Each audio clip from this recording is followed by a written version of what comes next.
एक दरिद्र ब्राह्मण यात्रा करते करते किसी नगर से गुजर रहा था। बड़े बड़े महल एवं अट्टालिकाओं को देखकर ब्राह्मण भिक्षा मांगने गया, किंतु उस नगर में किसी ने भी उसे 2 मुट्ठी अन्न नहीं दिया।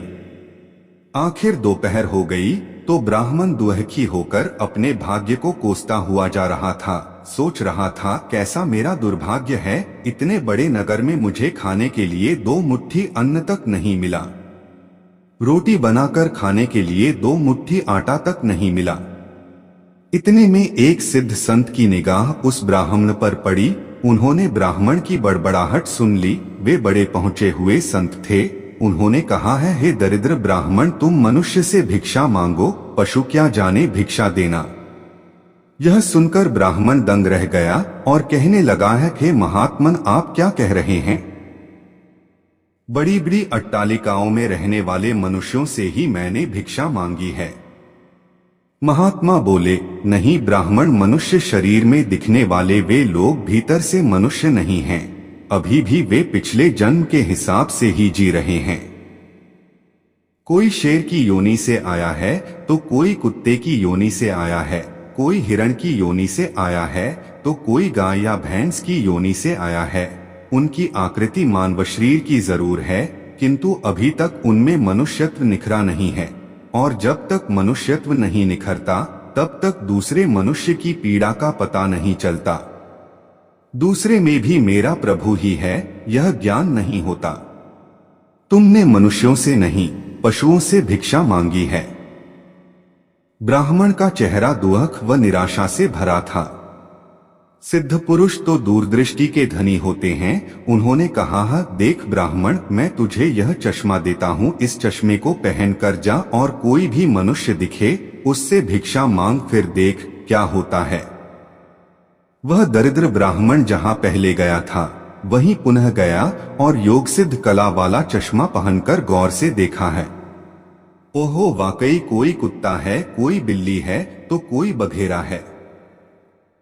आकृति तो मनुष्य की है, लेकिन संस्कार पशुओं के हैं। मनुष्य होने पर भी मनुष्यत्व के संस्कार नहीं हैं। घूमते घूमते वह ब्राह्मण थोड़ा सा आगे गया तो देखा कि एक मोची जूते सिल रहा है। ब्राह्मण ने उसे गौर से देखा तो उसमें मनुष्यत्व का निखार पाया। ब्राह्मण ने उसके पास जाकर कहा, भाई तेरा धंधा तो बहुत हल्का है, और मैं हूँ ब्राह्मण, रीति रिवाज एवं कर्मकांड को बड़ी चुस्ती से पालता हूँ। मुझे बड़ी भूख लगी है, इसीलिए मैं तुझसे मांगता हूँ, क्योंकि मुझे तुझ में मनुष्यत्व दिखा है। उस मोची की आंखों से टप टप आंसू बरसने लगे। वह बोला, हे प्रभु, आप भूखे हैं। हे मेरे भगवान, आप भूखे हैं। इतनी देर आप कहाँ थे?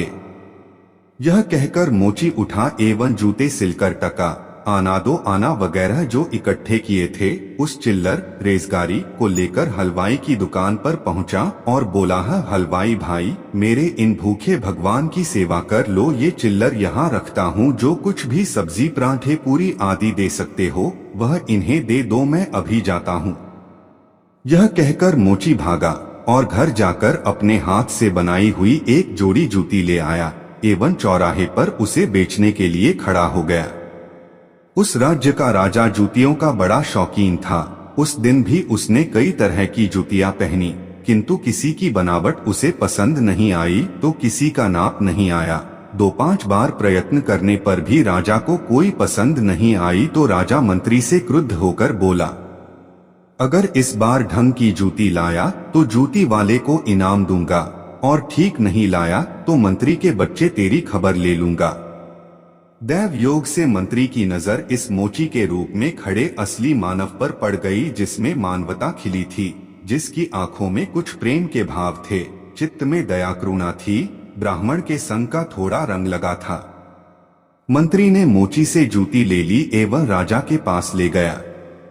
राजा को वह जूती एकदम फिट आ गई, मानो वह जूती राजा के नाप की ही बनी थी। राजा ने कहा, ऐसी जूती तो मैंने पहली बार ही पहन रहा हूँ, किस मोची ने बनाई है यह जूती?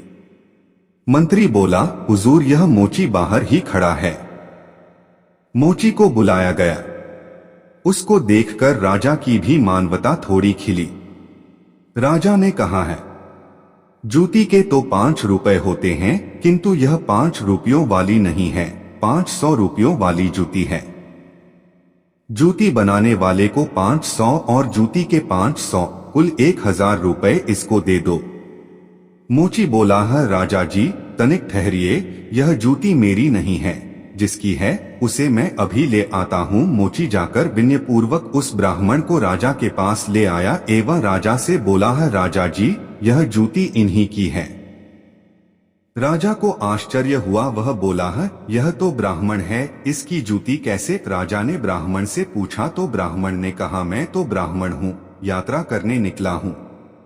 राजा, मोची जूती तो तुम बेच रहे थे, इस ब्राह्मण ने जूती कब खरीदी और बेची?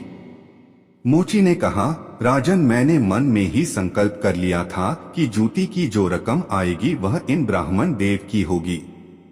जब रकम इनकी है तो मैं इन रुपयों को कैसे ले सकता हूँ, इसीलिए मैं इन्हें ले आया हूँ।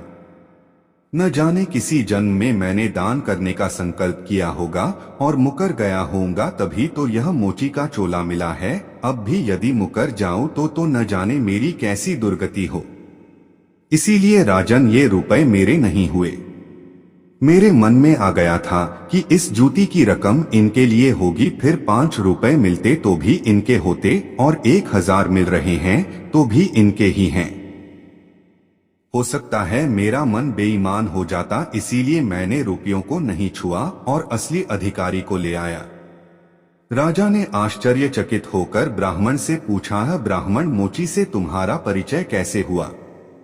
ब्राह्मण ने सारी आप बीती सुनाते हुए सिद्ध पुरुष के चश्मे वाली बात बताई और कहा कि राजन, आपके राज्य में पशुओं के दर्शन तो बहुत हुए, लेकिन मनुष्यत्व का अंश इन मोची भाई में ही नजर आया। राजा ने कौतूहलवश कहा है, लाओ वह चश्मा जरा हम भी देखें। राजा ने चश्मा लगाकर देखा तो दरबारियों में उसे भी कोई सियार दिखा तो कोई हिरण, कोई बंदर दिखा तो कोई रीछ। राजा दंग रह गया कि यह तो पशुओं का दरबार भरा पड़ा है। उसे हुआ कि ये सब पशु हैं तो मैं कौन हूँ। उसने आईना मंगवाया एवं उसमें अपना चेहरा देखा तो शेर। उसके आश्चर्य की सीमा न रही। ये सारे जंगल के प्राणी और मैं जंगल का राजा शेर यहाँ भी इनका राजा बना बैठा हूँ। राजा ने कहा है, ब्राह्मण देव योगी महाराज का यह चश्मा तो बड़ा गजब का है। वे योगी महाराज कहाँ होंगे? ब्राह्मण, वे तो कहीं चले गए। ऐसे महापुरुष कभी कभी ही और बड़ी कठिनाई से मिलते हैं। श्रद्धावान ही ऐसे महापुरुषों से लाभ उठा पाते हैं। बाकी तो जो मनुष्य के चोले में पशु के समान हैं, वे महापुरुष के निकट रहकर भी अपनी पशुता नहीं छोड़ पाते। ब्राह्मण ने आगे कहा है, राजन, अब तो बिना चश्मे के भी मनुष्यत्व को परखा जा सकता है। व्यक्ति के व्यवहार को देखकर ही पता चल सकता है कि वह किस योनि से आया है। एक मेहनत करे और दूसरा उस पर हक जताए तो समझ लो कि वह सर्प योनि से आया है, क्योंकि बिल खोदने की मेहनत तो चूहा करता है, लेकिन सर्प उसको मारकर बल पर अपना अधिकार जमा बैठता है। अब इस चश्मे के बिना भी विवेक का चश्मा काम कर सकता है और दूसरे को देखें उसकी अपेक्षा स्वयं को ही देखें कि हम सर्पयोनि से आए हैं कि शेर की योनि से आए हैं, या सचमुच में हम में मनुष्यता खिली है। यदि पशुता बाकी है तो वह भी मनुष्यता में बदल सकती है। कैसे? गोस्वामी तुलसीदास जी ने कहा है, बिगड़ी जन्म अनेक की, सुधरे अब और आजू। तुलसी होई राम को, राम भजी तजी कुसमाजू। कुसंस्कारों को छोड़ दें, बस अपने कुसंस्कार आप निकालेंगे तो ही निकलेंगे। अपने भीतर छिपे हुए पशुत्व को आप निकालेंगे तो ही निकलेगा। यह भी तब संभव होगा जब आप अपने समय की कीमत समझेंगे। मनुष्यत्व आए तो एक एक पल को सार्थक किए बिना आप चुप नहीं बैठेंगे। पशु अपना समय ऐसे ही गवाता है। पशुत्व के संस्कार पड़े रहेंगे तो आपका समय बिगड़ेगा। आथ पशुत्व के संस्कारों को आप बाहर निकालिए एवं मनुष्यत्व के संस्कारों को उभारिए। फिर सिद्ध पुरुष का चश्मा नहीं वरन अपने विवेक का चश्मा ही कार्य करेगा और इस विवेक के चश्मे को पाने की युक्ति मिलती है हरि नाम संकीर्तन, यानी सत्य का संग व सत्संग से। तो हे आत्मजनों, मानवता से जो पूर्ण हो वही मनुष्य कहलाता है। बिन मानवता के मानव भी पशुतुल्य रह जाता है। इसलिए आप जो भी कमा रहे उसमें से कम 2% दान करते रहे, जो सेवा आपको सही लगे उसमें।